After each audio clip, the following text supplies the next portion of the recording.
온 땅이여 여호와께 즐거운 찬송을 부를지어다. 기쁨으로 여호와를 섬기며 노래하면서 그의 앞에 나아갈지어다. 아멘. 할렐루야. 기쁨의 근원 되시고 무한한 복락 되시는 예수님이 우리와 함께 계십니다. 오직 주님만 섬기고 주님을 위해 살기를 다짐하는, 그리고 간절히 그 삶을 살기를 원하는 우리의 예배 되길 소망합니다. 함께 계시니 시험이 오나 겁없네. 기쁨의 근원 되시는 예수를 위해 삽시다. 날마다 주를 섬기며 언제나 주를 기리고 그 사랑 안에 살면서 딴 길로 가지 맙시다. 이 세상 사는 동안에 주 이름 전파하면서 무한한 복락 주시는 예수를 위해 삽시다. 날마다 주를 섬기며 언제나 주를 기리고 그 사랑 안에 살면서 딴 길로, 우리 자리에서 모두 일어나 찬양합니다. 주께서 심판하실 때 잘했다 칭찬하리니 이러한 상급 받도록 예수를 위해 삽시다. 날마다 주를 섬기며 언제나 주를 기리고 그 사랑 안에 살면서 딴 길로 가지. 날마다 주를 섬기며 날마다 주를 섬기며 언제나 주를 기리고 그 사랑 안에 살면서 딴 길로 가지 맙시다. 한 주간의 삶을 돌아보며 함께 기도하겠습니다. 다윗의 위대함은 모든 순간에 하나님의 말씀에 순종하는 것이었습니다. 그런 그를 하나님께서 내 마음을 따르는 사람이라고 인정하셨고 사용하셨습니다. 하나님은 오늘도 하나님의 말씀을 따르는 자들을 찾고 계십니다. 그리고 그 사람들을 통해 하나님 나라를 세워 가십니다. 하지만 이번 한 주 나의 모습은 어떠했습니까? 말씀대로 살아가는 삶을 사셨습니까? 아니면 말씀과 상관없는 삶을 사셨습니까? 우리의 모습을 돌아보기를 원합니다. 주여, 모든 순간에 하나님 말씀에 순종하게 해 주시옵소서. 주여, 그리하여 주님께 쓰임받는 종이 되게 해 주시옵소서. 마음을 열고 함께 기도하겠습니다. 아버지, 우리의 모든 삶을 드립니다. 다윗처럼 살게 해 주시옵소서. 모든 삶 가운데 주님의 말씀을 따르며 순종하게 해 주시옵소서.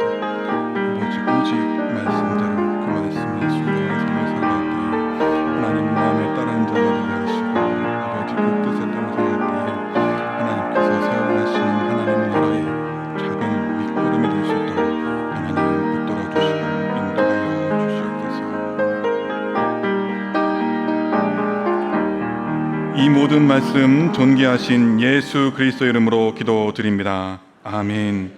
전능하사 천지를 만드신 하나님 아버지를 내가 믿사오며 그 외아들 우리 주 예수 그리스도를 믿사오니 이는 성령으로 잉태하사 동정녀 마리아에게 나시고 본디오 빌라도에게 고난을 받으사 십자가에 못 박혀 죽으시고 장사한 지 사흘 만에 죽은 자 가운데서 다시 살아나시며 하늘에 오르사 전능하신 하나님 우편에 앉아 계시다가 저리로서 산자와 죽은 자를 심판하러 오시리라. 성령을 믿사오며 거룩한 공예와 성도가 서로 교통하는 것과 죄를 사하여 주시는 것과 몸이 다시 사는 것과 영원히 사는 것을 믿사옵나이다. 아멘. 어찌하여 이방 나라들이 분노하며 민족들이 헛된 일을 꾸미는가? 세상에 군왕들이 나서며 가난들이 서로 꾀하여 여호와와 그의 기름 부은 자를 대적하며 우리가 그들의 맨 것을 끊고 그의 결박을 벗어버리자 하는도다. 하늘에 계신 이가 웃으시며 주께서 그들을 비웃으시로다. 그때의 분을 바라며 진노하사 그들을 놀라게 하여 이르기를 내가 나의 왕을 내 거룩한 산 시온에 세웠다 하시리로다. 내가 여호와의 명령을 전하노라. 여호와께서 내게 이르시되 너는 내 아들이다. 오늘 내가 너를 낳았도다. 내게 구하라. 내가 이방 나라를 내 유업으로 주리니 내 소유가 땅끝까지 이르리로다. 아멘. 모두 자리에 앉으시기 바랍니다. 함께 박수 치면서 찬양하시겠습니다. 내가 예수 믿고서 세상 나가 나의 모든 것 다 변했네. 지금 내가 가는 길 천국길이요 주의 피로 내 죄가 씻겼네. 나의 모든 것 변하고 그 피로 구속받았네. 하나님은 나의 구원 되시오니 내게 정죄함 없겠네. 주님 밝은 빛 되사 어둠에 치니 나의 모든 것 다 변했네. 지금 내가 주 앞에 온전케 되는 주의 공로를 의지함일세. 나의 모든 것 변하고 그 피로 구속받았네. 하나님은 나의 구원 되시오니 내게 정죄함 없겠네. 내게 성령 임하고 느끼신 사랑 나의 맘에 가득 채우며 모든 공포 내게서 물리치시니 내 맘 항상 주 안에 있겠네. 나의 모든 것 변하고 그 피로 구속받았네. 하나님은 나의 구원 되시오니 내게 정죄함 없겠네.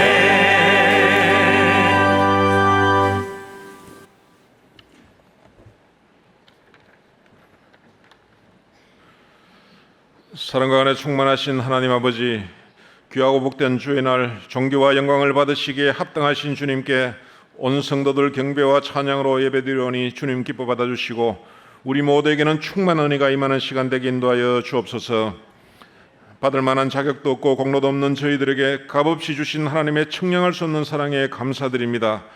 시공간에 제약된 이 땅의 유한한 삶이지만 오고 가는 모든 세상의 주인이시요 우리를 사랑하사 자기의 독생자를 십자가에 내어주기까지 사랑하신 하나님의 완전하신 사랑 안에 거하고 말씀과 성령의 인도하심에 순종하여 하나님의 기쁘신 뜻을 이 땅 가운데 이뤄가는 저희들 다 될 수 있도록 은혜를 베풀어 주옵소서. 코로나 이후 교회와 저희들의 일상에 부어주신 하나님의 크신 은혜로 말미암아 모든 예배가 회복되고 연초에 각 기관에서 하나님께 올려드렸던 계획들이 풍성한 결실을 맺게 하심에 감사드립니다. 언제나 하나님이 주인 되시고 언제나 하나님의 뜻을 힘써 이루어가는 교회 되게 하시고 모든 성도들의 삶에 하나님의 영육관에 부어주시는 축복으로 말미암아 기쁨과 감사가 넘치는 복된 믿음의 공동체가 되도록 함께하여 주옵소서. 해외 선교지로 나아가는 단교 선교팀을 안전 가운데 지켜주시고 주일학교, 청년부, 각 전도의 여름 행사에 하나님의 풍성한 은혜가 임하도록 도와주옵소서. 제4차 국제 로잔대회를 통해서 온 교회가 온전한 복음을 온 세상에 전하는 선교의 비전이 세계의 모든 교회로 확산되게 하옵시고 준비의 모든 과정에 하나님의 선하신 인도하심이 늘 함께하기를 간구드립니다. 이 시간 나라의 평안을 위해 기도드립니다. 수해로 어려움을 당하신 분들에게 위로하여 주시고 도움의 손길을 허락하여 주옵소서. 세우신 대통령과 각 분야의 지도자들에게 지혜와 명철을 더해 주셔서 역사의 주관자이신 하나님의 뜻 가운데 나라를 바르게 이끌어가게 하시고 무엇보다 겸손한 마음으로 소모적인 다툼과 분쟁보다 나라의 미래와 국민의 삶을 우선으로 생각하고 돌보는 데 모든 역량을 쏟을 수 있도록 주관하여 주옵소서. 남북한이 자유민주주의로 하나 되게 하시고 주변 이웃국가도 서로를 존중하고 자유와 민주와 평등의 인류 보편적 가치를 공유하며 선의의 경쟁으로 공존 공영의 길로 함께 나아갈 수 있도록 인도하여 주옵소서. 이 시간 신실하신 하나님의 약속의 말씀을 붙잡고 간절한 마음으로 주님께 올리는 성도들의 기도 제목들이 있습니다. 만유의 주제이시며 우리들 인생의 생사화복을 종언하시는 하나님께서 우리들 인생을 굽어 살피사 막힌 곳은 뚫어주시고 맺힌 곳은 풀어주시며 억울한 것은 신원하여 주시고 통회하는 마음에는 용서와 회복의 은총을 허락하여 주옵소서. 모든 가치관이 흔들리고 각자의 옳은 소견대로 살아가는 이 시대에 우리들 자녀들의 믿음을 강하게 붙들어 주시고 부모보다 더욱 하나님을 잘 섬기는 다음 세대가 되도록 은혜를 베풀어 주옵소서.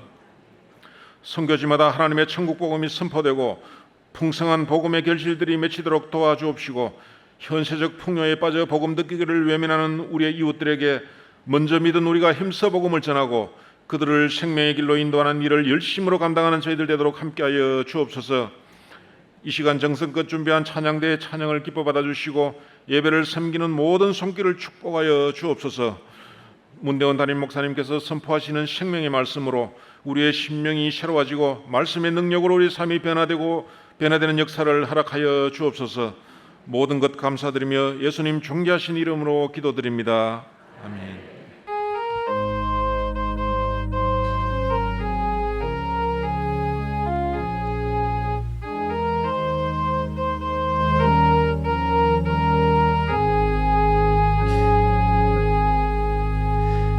아기 축복기도 드리겠습니다. 김영민 집사님, 이정민 집사님 딸 김예겸 교회에 처음 나왔습니다. 사랑과 은혜가 풍성하신 하나님, 이렇게 아름다운 딸을 창조하시고 이 땅에 보내신 하나님의 선한 뜻에 감사드립니다. 하나님께서 이 딸을 지으실 때 가지셨던 모든 뜻과 계획이 아름답게 이루어지게 하여 주시옵소서. 일평생 하나님만 사랑하고 경외하는 신앙으로 살아가게 하시고 키가 자라고 지혜가 자람에 따라서 사람들과 하나님 앞에서 아름답고 사랑 많이 받는 아이가 되게 하여 주시옵소서. 험한 세상 살아갈 때에 하나님께서 날개 그늘로 품어주시고 보호하여 주시옵소서.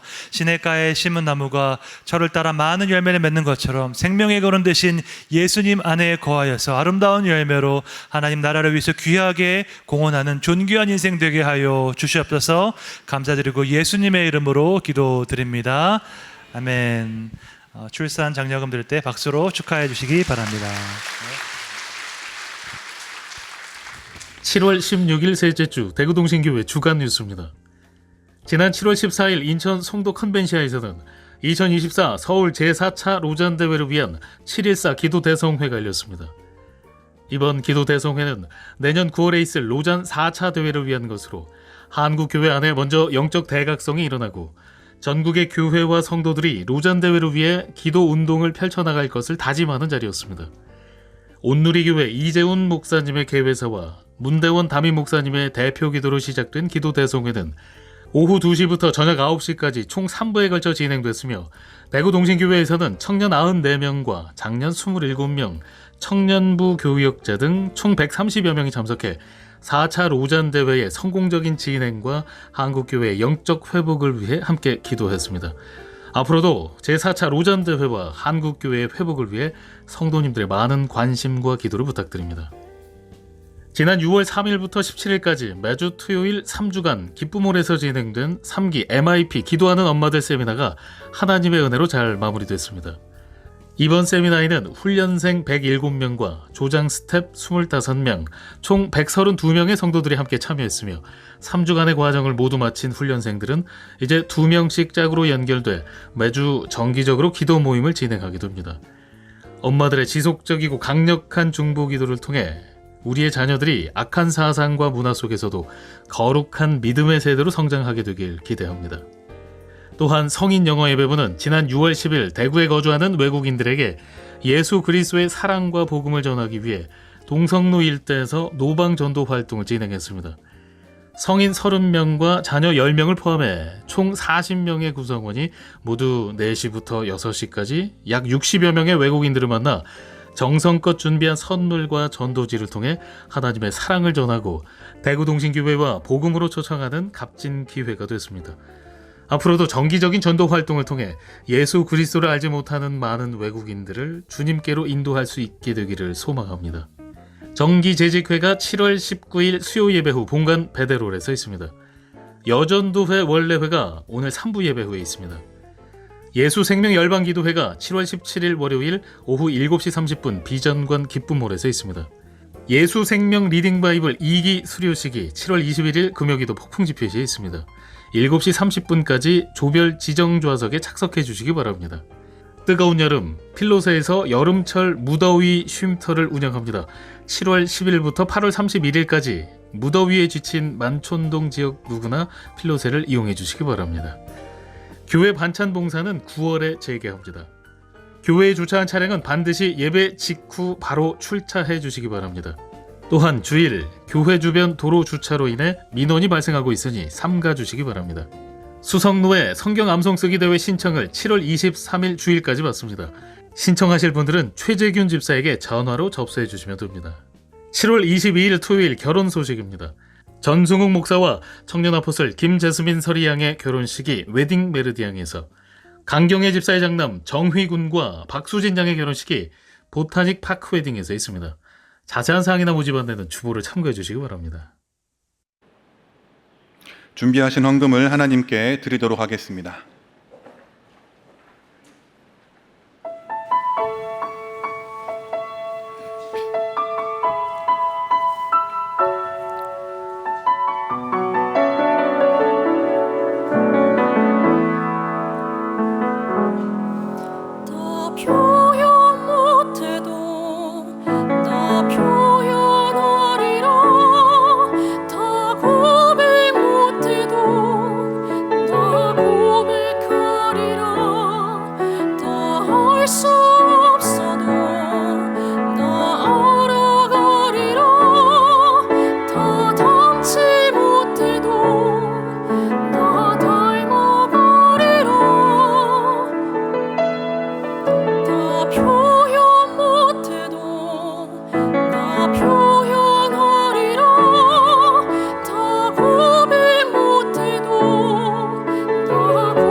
봉헌하시겠습니다.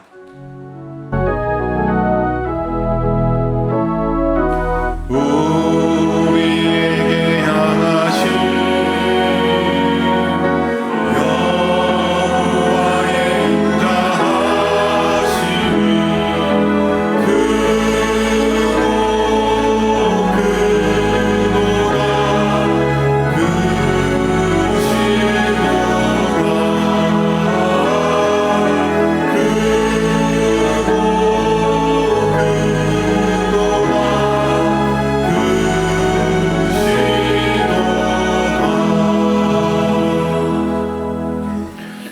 목자 되신 주님, 항상 좋은 곳으로 우리를 인도하시고 필요한 모든 것을 주시니 감사합니다. 그 은혜에 감사하며 기쁨으로 주님께 예물을 올려드립니다. 정성으로 드리는 예물이 주님의 기쁨이 되기를 소망하오니 받아 주시옵소서. 예물에 담긴 기도의 제목들을 살펴주시고 하나님의 때에 응답해 주시옵소서. 감사드리며 존귀하신 예수 그리스도 이름으로 기도드립니다. 아멘. 오늘 우리에게 주시는 하나님 말씀은 에베소서 5장 15절에서 18절입니다. 신약성경 315면에 있는 에베소서 5장 15절에서 18절을 한 절씩 교독하시고 마지막 절을 함께 읽겠습니다. 그런즉 너희가 어떻게 행할지를 자세히 주의하여 지혜 없는 자같이 하지 말고 오직 지혜 있는 자같이 하여 세월을 아끼라. 때가 악하니라. 그러므로 어리석은 자가 되지 말고 오직 주의 뜻이 무엇인가 이해하라. 함께 읽겠습니다. 술 취하지 말라. 이는 방탕한 것이니 오직 성령으로 충만함을 받으라. 아멘.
박수 올려드립니다.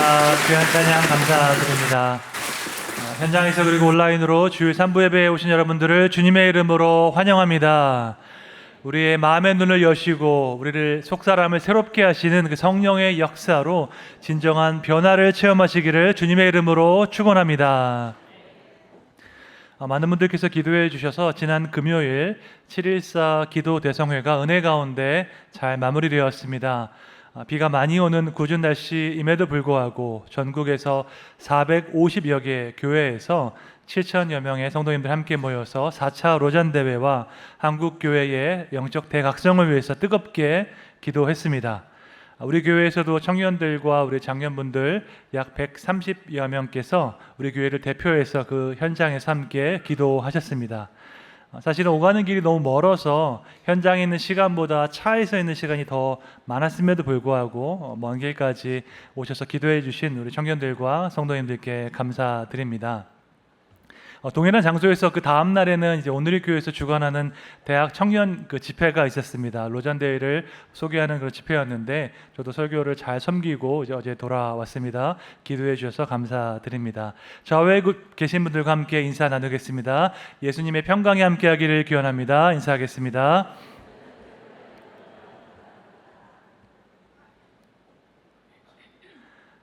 여러분은 올해가 시작될 때 세웠던 결심이 있습니까?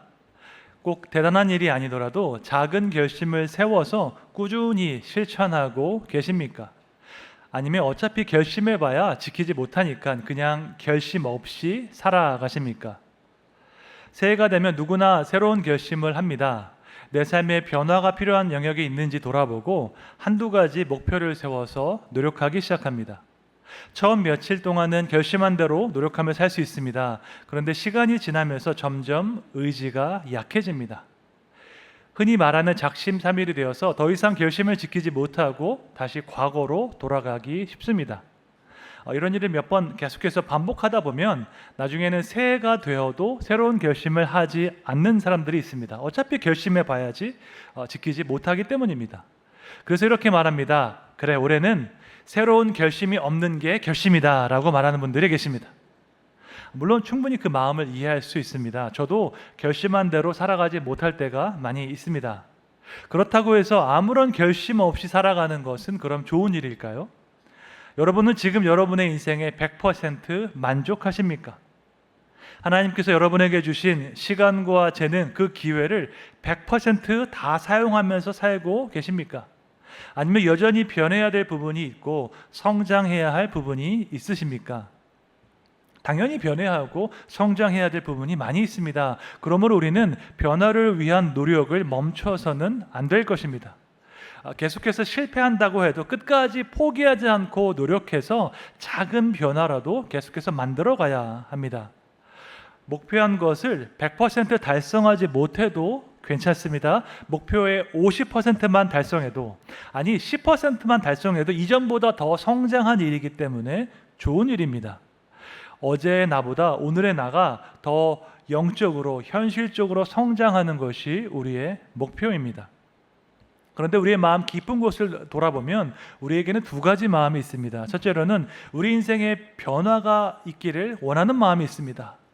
그래, 마음에 들지 않는 이 부분이 바뀌기를 원하는 마음이 있습니다. 그런데 그와 동시에 우리에게 익숙한 방식대로 계속 살고 싶은 마음도 있습니다. 과거에 살던 대로, 해오던 대로 그대로 살고 싶은 것입니다. 우리 모두에게는 익숙한 방식이 있습니다. 나에게 익숙한 음식이 있고 익숙한 공간이 있고 익숙한 취미가 있습니다.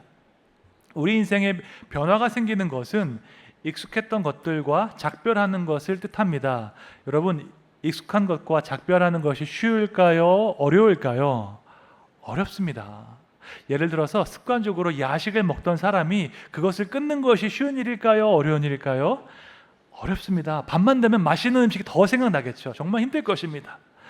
내 건강을 위해서, 다른 사람이 아니라 나를 위해서 야식을 끊는 것도 이렇게 어려운데 오랫동안 수십 년 동안 내 삶에 자리 잡았던 생활 습관, 어떤 영적인 행동을 바꾸는 것은 정말로 어려운 일입니다. 변화는 어렵습니다. 익숙한 것과 작별하는 것도 정말로 어려운 일입니다. 그런데 우리가 예수님을 닮아가고 더욱더 풍성한 삶을 살아가기 위해서는 변화되어야 합니다. 성경은 우리가 변화되는 것이 가능하다고 말씀합니다. 물론 그 변화가 절대로 쉽지는 않을 것입니다. 하지만 변화가 가능하다고 말씀합니다. 오늘은 진정한 변화가 어떻게 시작되는지 살펴보겠습니다. 오늘 본문은 지혜 있는 사람과 지혜 없는 사람을 대조하고 있습니다. 에베소서 5장 15절 함께 읽겠습니다. 그런즉 너희가 어떻게 행할지를 자세히 주의하여 지혜 없는 자 같이 하지 말고 오직 지혜 있는 자 같이 하여. 아멘. 에베소서 5장은 빛 가운데 거하는 삶에 대해서 말씀하고 있습니다. 빛 대신 주님 안에서 우리가 빛의 자녀로서 살아가야 한다고 말씀하고 있습니다. 그러므로 지혜가 있는 사람은 빛 가운데 거하는 사람이고 지혜가 없는 사람은 어두움 가운데 거하는 사람입니다. 그러면 어둠 가운데 거하는 사람은 어떻게 살아갈까요? 그 사람은 좌우를 분별하지 못합니다. 무엇이 옳은 길인지 무엇이 악한 길인지 분별하지 못하는 삶이 어둠 가운데 거하는 삶입니다. 성경이 말하는 지혜는 단순한 지식이 아닙니다. 공부 많이 하고 아는 것이 많다고 해서 반드시 지혜로운 것은 아닙니다. 성경이 말하는 지혜는 올바른 결정을 내릴 수 있는 영적인 도덕적인 능력을 뜻합니다. 여러분, 우리가 올바른 결정을 내리기 위해서는 올바른 기준이 필요합니다. 그 올바른 기준은 다른 것이 아니라 하나님의 말씀인 성경인 줄로 믿습니다. 그런데 그것이 전부가 아닙니다. 성경 지식이 많다고 해서 꼭 지혜로운 것도 아닙니다. 그 말씀에 순종해서 하나님의 길이 정말로 선하고 온전하다는 것을 체험해 보아야 합니다. 그러므로 참된 지혜는 지적인 깨달음과 실제적인 경험과 영적인 성숙을 포함한 아주 포괄적인 개념입니다. 그렇게 참된 지혜를 가진 사람은 올바른 결정을 내릴 수 있는 일종의 시스템을 구축했습니다. 과거의 경험으로부터 배울 수 있고 지금의 내 모습이 어떤지 객관적으로 볼 수 있습니다. 미래를 바라보면서 예측하고 전망할 수 있습니다. 과거, 현재, 미래를 모두 다 고려하면서 하나님의 뜻을 행하는 사람이 지혜로운 사람입니다. 반대로 지혜가 없는 사람은 올바른 결정을 내릴 수 없는 사람입니다. 여기에는 여러 가지가 이유가 있겠지요. 그런데 가장 중요하게는 올바른 기준이 없기 때문에 올바른 결정을 내릴 수가 없습니다. 에베소서 5장 17절 말씀 함께 읽겠습니다. 그러므로 어리석은 자가 되지 말고 오직 주의 뜻이 무엇인가 이해하라. 아멘. 어리석은 자는 다른 사람이 아니라 주님의 뜻을 이해하지 않는 사람, 주님의 뜻을 구하지 않는 사람이 어리석은 사람입니다. 주님의 뜻을 구하지 않는 것은요, 그냥 내 마음대로 사는 것입니다. 우리를 위한 가장 선하고 온전한 길이 있는데 그것을 무시하고 내 마음대로 사는 것, 그러면 우리가 올바른 결정을 내릴 수 없게 됩니다. 진정한 변화가 어려운 이유는 하나님의 선한 뜻을 따르지 않고 내 마음대로 내 옛 자아의 관성을 따라서 살기 때문입니다. 여러분, 습관의 힘은 우리 생각보다 훨씬 더 큽니다. 특히 육체의 소욕을 따라 살아왔던 우리 옛 자아의 관성은 우리 생각보다 훨씬 더 강력합니다. 수십 년 동안 내 마음대로 살아왔기 때문에 우리 안에 아주 강력한 관성으로 남아 있습니다. 의학자들은 우리 몸이 항상성을 유지하려는 경향이 매우 크다고 강조하고 있습니다. 항상성은 몸의 생리적 기능, 화학적 조성에 있어서 평형 상태가 일정하게 유지되는 과정을 뜻합니다. 쉽게 말해서 끊임없이 변하는 외부 환경에 대항해서 우리 신체와 호르몬의 그 내부 환경을 항상 일정하게 유지하려는 그러한 경향성을 의미합니다. 우리 모든 사람에게는 각자 나름의 생체 리듬, 바이오 리듬이 있습니다. 그런데 이것은 어느 날 갑자기 생긴 것이 아니라 수십 년 동안 우리 삶에 반복된 패턴에 의해서 형성되었습니다. 우리 몸은 기본적으로 이 항상성을 유지하려는 경향이 강력합니다. 이 관성이 아주 강합니다. 그래서 변화를 일으키는 것이 너무나 힘든 일입니다. 예를 들어서 운동을 하지 않던 사람이 운동을 시작하는 것은 힘든 일입니다. 술과 담배를 즐기던 사람이 이것을 그만두는 것도 너무나 어려운 일입니다. 우리의 몸과 마음은 기본적으로 항상성을 유지하려고 하는데 이것을 신학적으로 표현한다면 옛 자아의 관성을 따라가기 때문입니다. 그래서 모든 변화는 불편하고 어색합니다.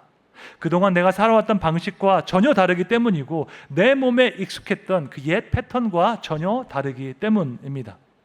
그러면 여기에서 중요한 질문을 한 가지 드리겠습니다. 옛 자아의 관성을 따르는 그 사람은 정말 진정한 의미에서 자유로운 사람일까요? 나의 과거, 나의 습관, 나의 패턴대로 익숙하게 그것에 따라 살아가는 사람은 정말로 자유로운 사람일까요? 자유의지는 인간과 동물을 구분하는 아주 중요한 특징입니다. 여러분, 동물에게는 자유의지가 없고 본성만 있습니다. 동물은 자기의 본성을 따라 살 뿐이지 동물이 일주일 계획을 세워서 그 계획대로 살아가지 않습니다.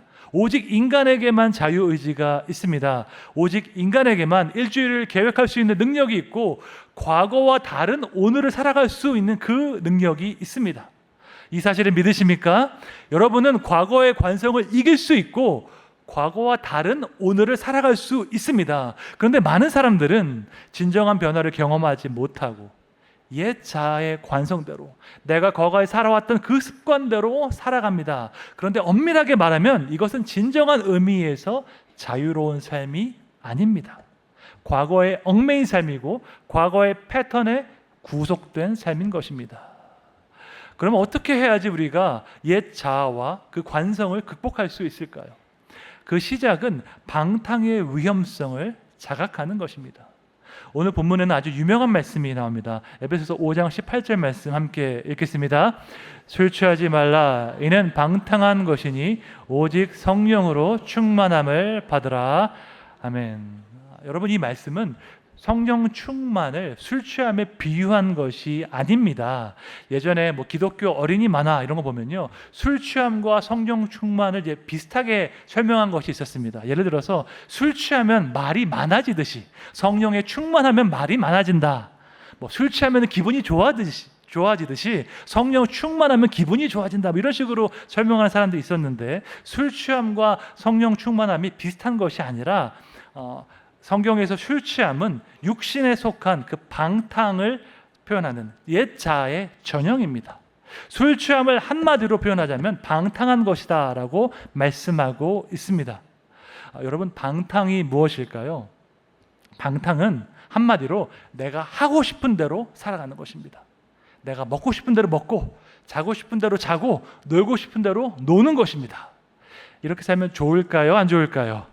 먹고 싶은 대로 먹고 자고 싶은 대로 자고 놀고 싶은 대로 놀면 행복할까요? 언뜻 생각하면 그럴 것 같습니다. 하지만 사실은 그렇지 않습니다. 예를 들어 보겠습니다. 하루 3끼를 제때에 먹는 것이 건강에 좋을까요? 아니면 내 마음대로 먹고 싶을 때 먹는 것이 건강에 좋을까요? 제때에 식사를 하는 것이 우리 건강에 좋습니다. 취침 시간을 정해놓고 일정한 시간에 자는 것이 건강에 좋을까요? 아니면 아무 때나 그냥 새벽에 내가 자고 싶을 때 자고 일어나고 싶을 때 일어나는 것이 건강에 좋을까요? 당연히 취침 시간과 기상 시간이 일정한 것이 건강에 좋습니다. 낮과 밤이 바뀌어서 생활하는 것 우리 몸에 얼마나 안 좋은지 알고 있습니다. 우리 생각에는 하고 싶은 대로 살아가면 좋을 것 같지만 실제로는 그렇지 않습니다. 왜냐?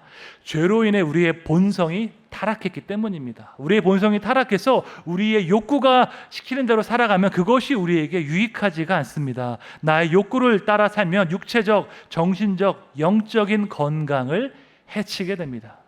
그래서 나의 욕구와 나의 충동을 억제하고 조절하는 것이 필요한데 뇌과학자들은 이 기능을 담당하는 것이 전두엽이라고 강조합니다.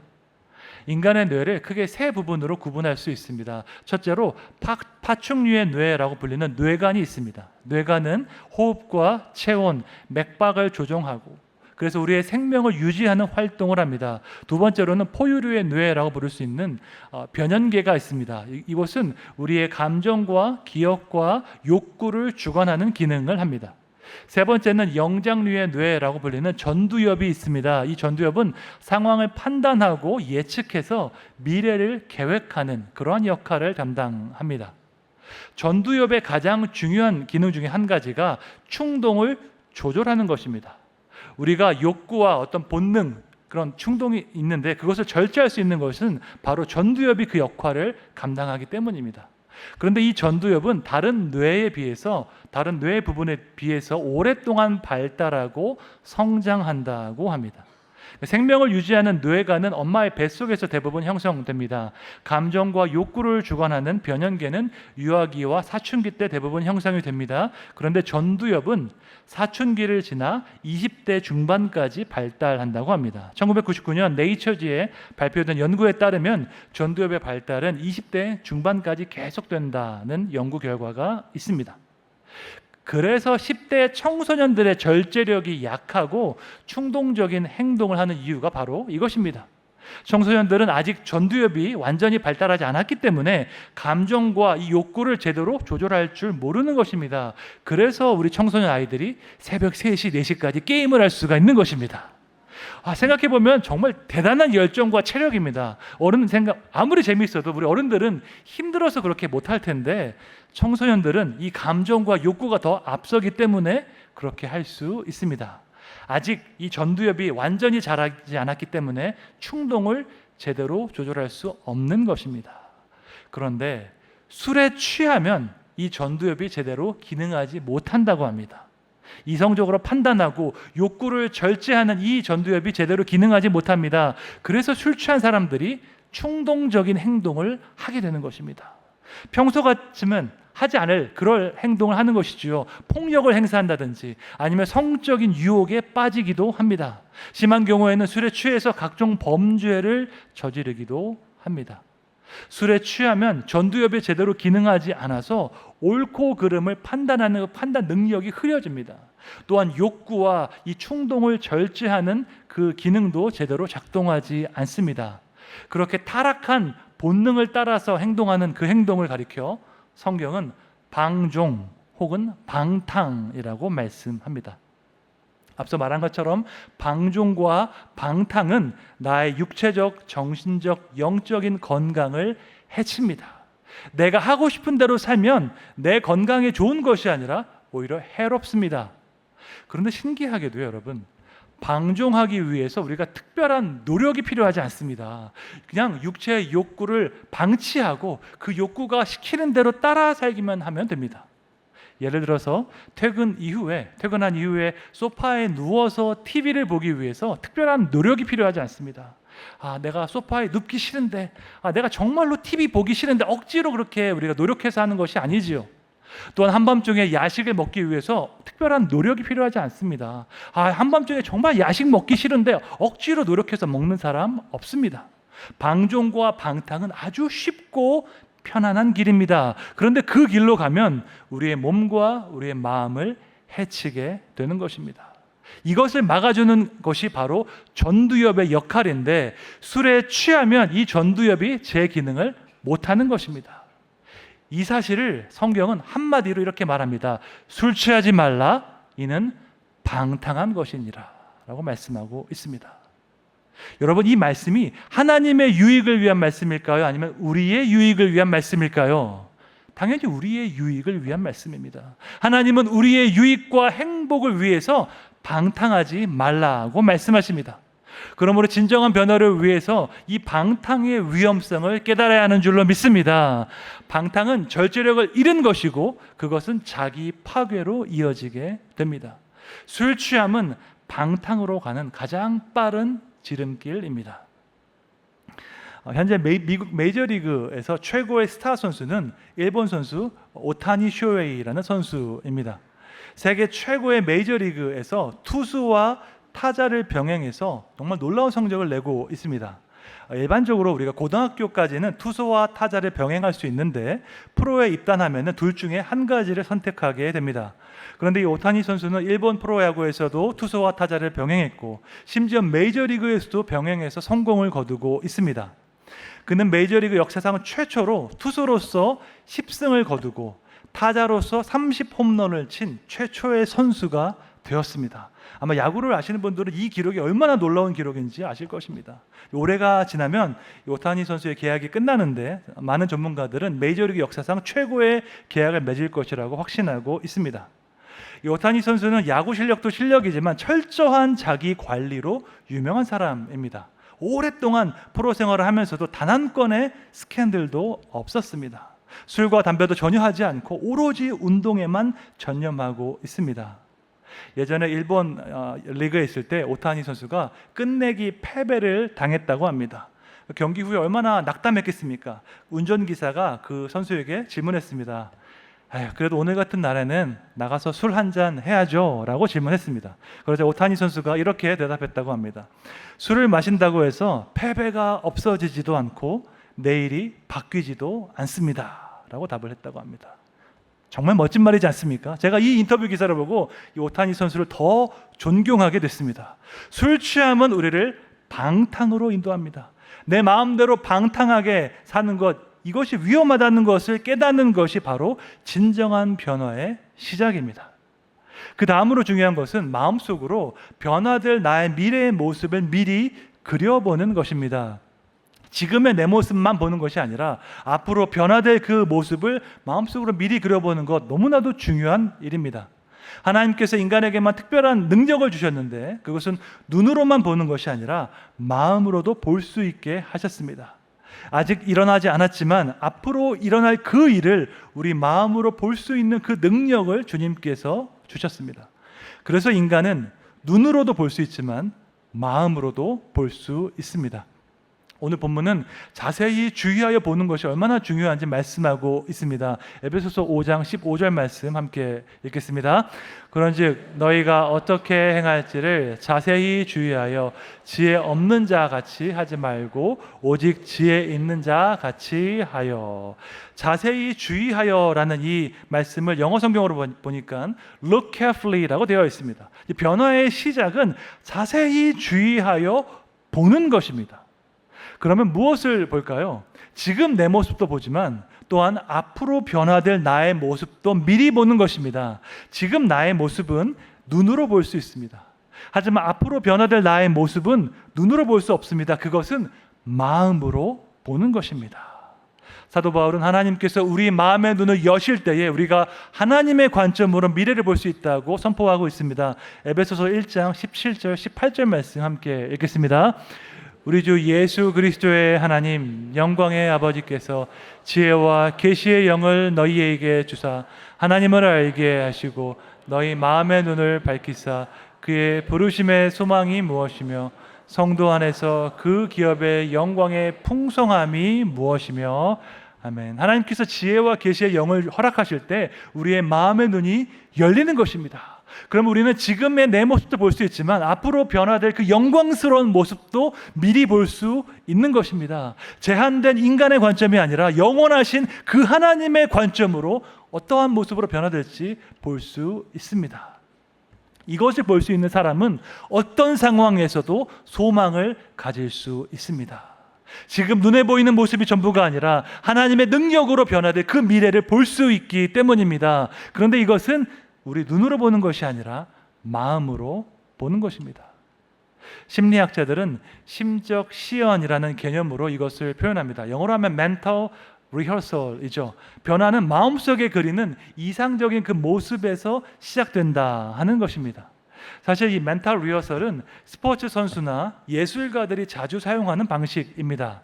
중요한 경기, 중요한 연주가 있을 때 그 실제 상황을 머릿속으로 상상력으로 한번 그려보는 것입니다.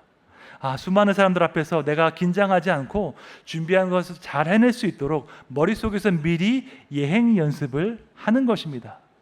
아직 일어나지 않은 일이지만 아주 생생하게 상상을 하면 실제 그 느낌을 우리가 느낄 수 있습니다. 긴장과 두려움이 있겠지만 그것을 이겨내는 일종의 멘탈 트레이닝을 하는 것입니다. 사실 저도 이것을 자주 합니다. 중요한 발표나 어떤 설교를 앞두고 기도하는 가운데 멘탈 리허설을 자주 합니다. 4차 로잔 대회를 준비하면서 어떤 중요한 기자회견도 많고 대형 집회도 많이 있었습니다. 어제는 한국 로잔을 대표해서 정말 수천 명의 청년들 앞에서 설교를 하기도 했습니다. 그런 긴장된 순간을 앞두고 하나님께 나아가서 기도하면서 은혜를 구합니다. 동시에 멘탈 리허설을 통해서 실제 그 상황을 생생하게 그려볼 수 있습니다. 긴장되고 떨리지만 하나님만 의지하면서 설교하는 그 장면을 상상하는 것이지요. 신기하게도 그렇게 하면 실제로 설교할 때는 훨씬 더 긴장을 적게 할 수 있습니다. 이것을 조금 더 확장해 보면 내가 되고 싶은 그 모습을 미리 머릿속으로 그려보는 것입니다. 예를 들어서 자녀를 키우는 입장에서 내가 자녀에게 화를 내는 그런 부모가 될 것인지, 아니면 인내심과 온유한 마음을 가진 부모가 될 것인지 마음속으로 우리가 그려볼 수 있습니다. 내가 과거에 우리 아이가 어떻게 했을 때 내가 화가 났는지 생각해 보면서 또다시 그 상황이 닥쳤을 때 내가 어떻게 반응할 것인지 마음속으로 그려볼 수 있습니다. 지금의 내 모습, 지금의 나의 어떤 성품을 생각하는 것이 아니라 예수님의 온유한 성품을 닮아갈 그 내 모습을 상상하고 미리 그려보는 것입니다. 그리고 실제로 그 상황이 벌어지면 우리는 마음속으로 연습한 적이 있는 그 상황을 마주하는 것입니다. 마음속에서 연습한 적이 있기 때문에 과거의 습관대로, 옛 자아의 관성대로 말이 나오는 것이 아니라 내가 연습했던 말, 내가 준비했던 말을 할 수 있습니다. 그러면 내가 점점 더 예수님의 온유하고 겸손하신 성품을 닮아갈 수 있는 것입니다. 최근에는 이 영적인 체험과 뇌 활동 사이에 어떠한 연관이 있는지 많은 연구가 일어나고 있습니다. 미국 펜실베니아 대학의 앤드류 뉴버그 교수는 어떤 실제적인 영적인 체험을 할 때에 전두엽이 활성화되어서 아주 고도의 집중력과 결단력이 나타난다고 주장하기도 합니다. 앞서서 말한 것처럼 전두엽은 상황을 판단하고 미래를 계획하는 아주 중요한 기능을 합니다. 우리의 충동을 억제하고 올바른 선택을 해서 올바른 방향으로 나아갈 수 있는 그런 의지력을 주는 것이 전두엽입니다. 사회적으로 성공을 거둔 사람들은 공통점이 있는데 집중력과 결단력을 가지고 있습니다. 이것이 바로 전두엽의 기능입니다. 제가 뇌과학자들의 책을 몇 권 읽어봤는데 뇌과학자들은 정말 전두엽을 신봉하다고 느낄 정도로 전두엽을 많이 강조하고 있습니다. 그런데 전두엽을 활성화하기 위해서는 지금 당장의 어떤 욕구가 아니라 미래에 있을 그런 긍정적인 모습을 실제적으로 느낄 수 있어야 한다는 것입니다. 그럼 어떻게 해야지 그 미래의 긍정적인 모습을 우리의 마음으로 볼 수 있을까요? 성령께서 우리의 마음의 눈을 열어주실 때 가능한 줄로 믿습니다. 비록 지금의 내 모습은 부족하고 연약할 수 있습니다. 하지만 하나님의 은혜와 하나님의 능력으로 우리는 변화될 수 있습니다. 이 믿음과 소망이 있을 때 진정한 변화는 시작되는 것입니다. 인간은 눈으로도 볼 수 있지만 마음으로도 볼 수 있습니다. 아직 일어나지 않았지만 앞으로 일어나게 될 그 일을 미리 볼 수 있는 그 능력을 하나님께서 인간에게 주셨는데 이 능력을 사용하기 위해서는 성령의 역사가 필요한 줄로 믿습니다. 성령께서 우리의 마음을 열어주실 때 우리는 미래에 변화될 그 모습을 미리 볼 수 있게 되고 그것을 위해서 기도하는 가운데 올바른 선택을 할 수 있게 됩니다. 바라기는 여러분 모두 마음의 눈을 여시는 그 성령의 역사를 체험하시기를 주님의 이름으로 축원합니다. 마지막으로 우리가 진정한 변화를 위해서는 우리의 시간과 기회가 제한되어 있다는 것을 기억해야 합니다. 에베소서 5장 16절 말씀 함께 읽겠습니다. 세월을 아끼라 때가 악하니라. 아멘. 세월을 아끼라 하는 이 말씀은 시간을 아끼라 하는 의미로 이해될 수 있습니다. 우리의 시간은 제한되어 있기 때문에 또한 그 시간 너무나 빨리 지나기 때문에 인생의 모든 순간을 우리가 소중하게 생각해야 합니다. 하지만 영어 성경을 보면 Making the most of every opportunity라고 되어 있습니다. 모든 기회를 최대한 활용하라는 뜻입니다. 여기서 세월에 해당하는 헬라어가 카이로스인데 이것은 물리적인 시간을 의미하지 않고 영적인 의미에서 영원한 의미를 가진 아주 특별한 시간을 뜻합니다. 다른 말로 하면 하나님께서 주신 아주 특별한 기회인 것입니다. 하나님께서 우리 인생에 여러 가지 기회를 주십니다. 우리 은사와 달란트를 개발할 수 있는 기회를 주십니다. 또한 그렇게 잘 준비되었을 때에 교회를 위해서, 이 사회를 위해서 섬길 수 있는 기회도 주십니다. 뿐만 아니라 하나님 나라를 위해서 아주 특별하게 공헌할 수 있는 기회도 주십니다. 여기서 중요한 사실이 한 가지가 있는데 하나님께서 주시는 이 기회는 영원하지 않다는 것입니다.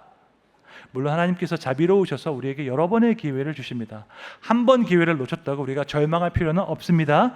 하지만 그렇다고 하나님의 기회가 영원할 것이라고 생각해서는 안 됩니다.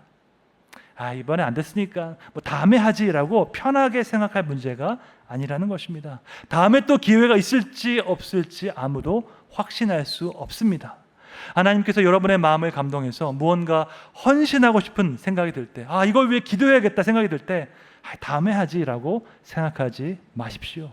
그 다음이 있을지 없을지 어느 누구도 장담할 수 없기 때문입니다. 혹시 내 생각에는 내가 아직 부족하니까 다음에 해야겠다 생각할 수도 있습니다. 하지만 하나님께서 여러분을 부르실 때에 완벽하게 준비가 되었기 때문에 부르시지 않습니다. 사실 우리 중에 어느 누구도 완벽하게 준비될 수 없습니다. 있는 모습 그대로 하나님께 순종할 때 하나님께서 그 믿음의 순종을 기뻐하시는 줄로 믿습니다. 예수님께서 예루살렘에 입성하실 때 타고 가실 나귀가 필요했습니다.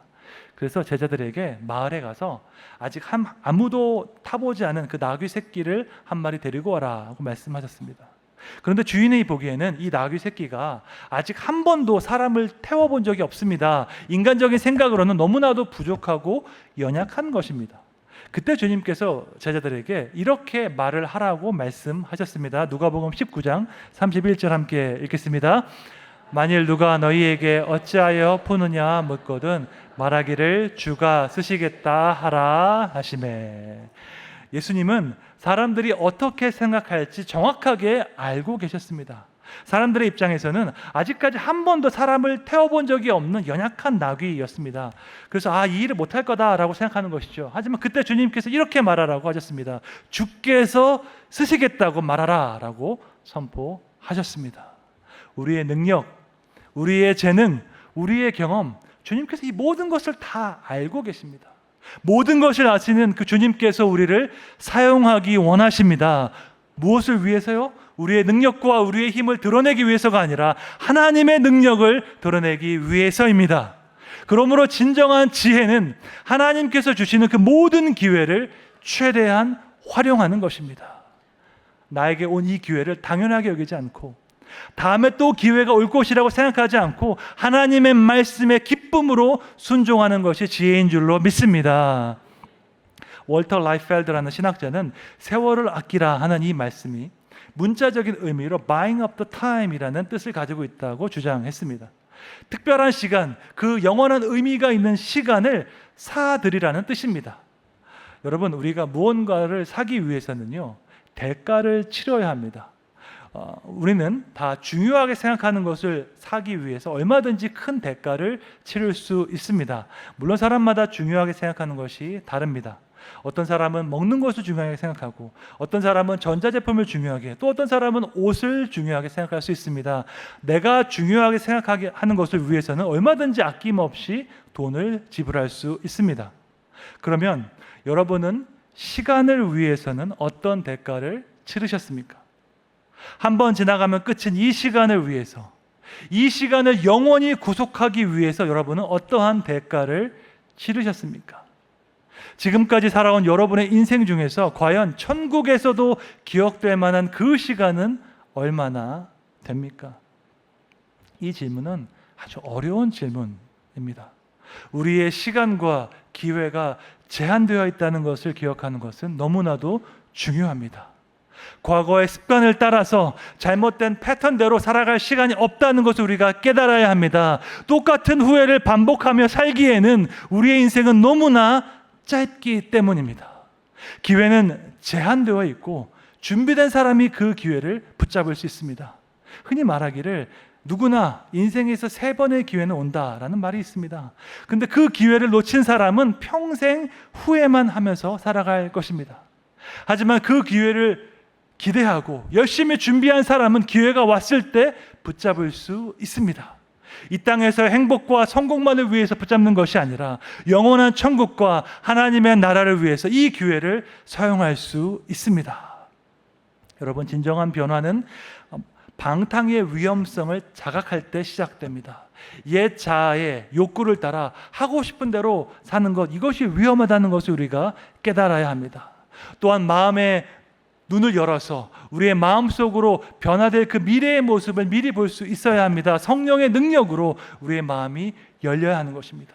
마지막으로 우리의 시간과 기회가 제한된 것을 기억해야 합니다. 우리 인생은 영원하지 않고 시간은 너무나 빨리 흐른다는 것을 기억해야 합니다. 이 모든 것을 가능하기 위해서는 성령의 역사가 필요합니다. 에베소서 5장 18절 말씀 함께 읽겠습니다. 술 취하지 말라. 이는 방탕한 것이니 오직 성령으로 충만함을 받으라. 아멘. 오직 성령으로 충만함을 받으라 말씀합니다. 이 헬라어 동사는 현재형으로 되어 있습니다. 과거에 한 번만 성령 충만을 받는 것이 아니라 지금도 계속해서 성령 충만을 받으라 말씀하고 있습니다. 우리가 과거의 신앙으로 살아가면 안 되는 것입니다. 나도 예전에 기도 열심히 했어요. 나도 예전에는 선교 열심히 했어요. 이렇게 말하는 것 아무런 의미가 없습니다. 지금도 계속해서 성령 안에서 살아가야 할 줄로 믿습니다. 어제보다 오늘 더욱더 주님을 사랑하고 더욱더 성령을 사모하는 여러분 되시기를 주님의 이름으로 축원합니다. 성령의 능력으로 새로운 사람이 되어서 진정한 변화를 체험하는 여러분 되시기를 주님의 이름으로 축원합니다. 함께 찬양하겠습니다.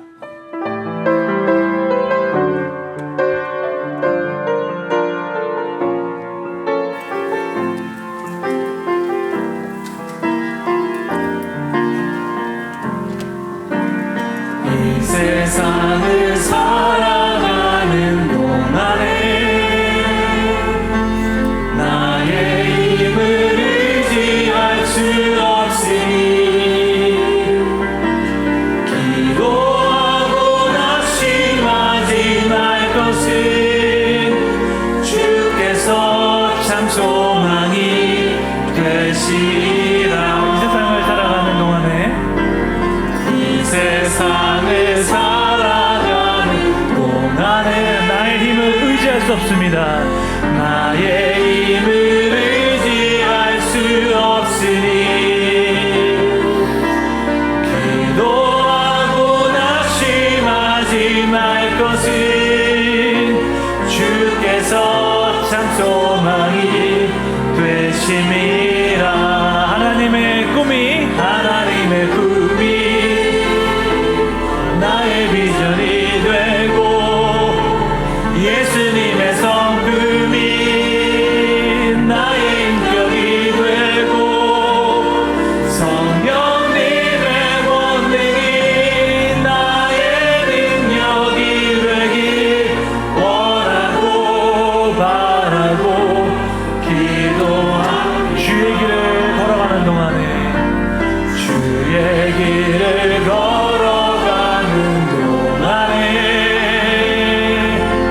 세상의 것 의지할 수 없으니 감사하고 낙심하지 말 것은 주께서 참 기쁨이. 우리 함께 두 손 들고 찬양하겠습니다. 하나님의 꿈이 나의 비전이 되고 예수님의 성품이 나의 인격이 되고 성령님의 권능이 나의 능력이 되길 원하고 바라고 기도. 하나님의 꿈이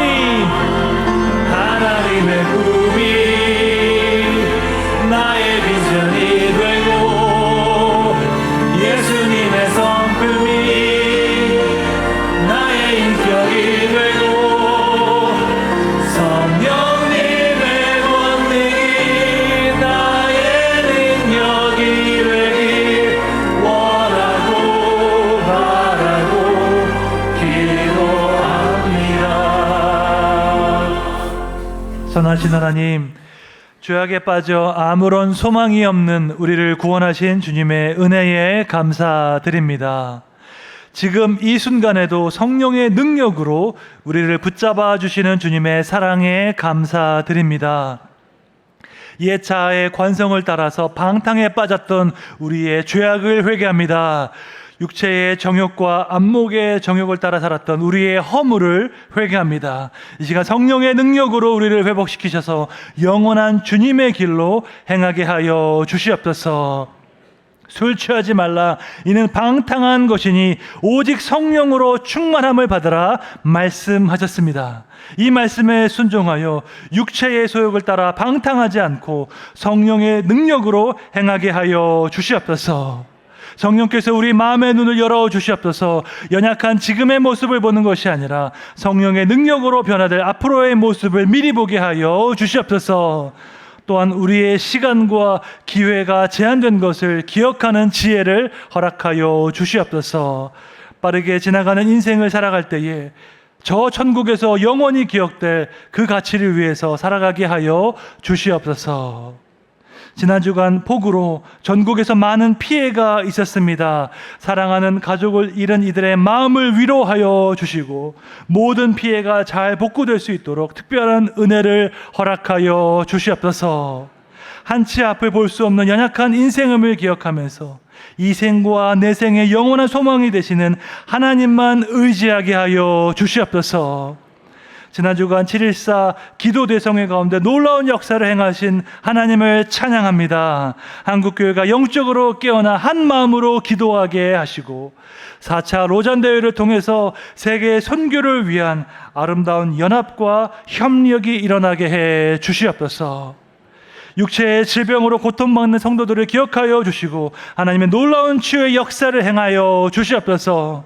간절한 기도 제목으로 기도하는 성도들에게 주님의 선하심과 인자하심을 나타내 주시옵소서. 세상 끝날까지 우리와 함께 하시는 예수님의 이름으로 기도합니다. 아멘. 주 예수 그리스도의 은혜와 하나님 아버지의 무한하신 사랑과 성령님의 감화와 감동, 위로 교통, 영적인 잠을 깨우시는 역사가 우리를 새롭게 하시는 성령의 능력으로 진정한 변화를 위해 나아가기로 다짐하는 동신교회 모든 성도들 위해, 전 세계에서 복음을 전하시는 선교사님들 위해 이제부터 영원까지 함께 있을지어다. 아멘.